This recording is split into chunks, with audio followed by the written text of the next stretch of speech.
سب سے پہلے میں یوسف کی زندگی کے بارے میں دیکھ رہا تھا۔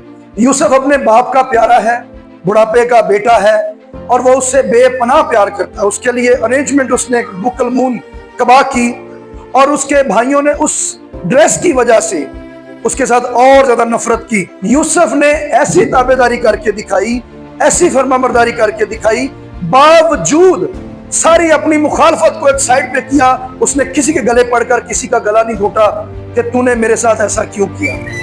یوسف کے سگے بھائی، یہاں تک کہ اس کے گھر کے اندر اس کے ساتھ رہنے والے بھائی اس کو مارنے کے اوپر تلے ہوئے۔ وجہ کیا ہے؟ وہ تابعدار ہے، وہ فرمانبردار ہے۔ اگر آپ تابعداری کریں گے تو آپ کو بھی بڑے چیلنجز کا سامنا کرنا پڑے گا۔ آپ اگر فرمانبرداری کر کے دکھائیں گے تو ہر ایک آپ کا سکا نہیں بنے گا۔ وہ کہیں گا یہ بڑی چاپلوسیاں کرتا ہے، یہ بڑا آگے آگے پھرتا ہے، یہ بڑا او بھگت کرتا ہے، اس کا مطلب ہے یہ ایویں ہی ہے۔ لیکن یہ نہیں پتا کہ اس کی تابعداری کا ریوارڈ دینے والا وہ زندہ ہے، اور وہ سب سے اوپر بیٹھا ہوا ہے، وہ اس کا رزلٹ دینے والا ہے۔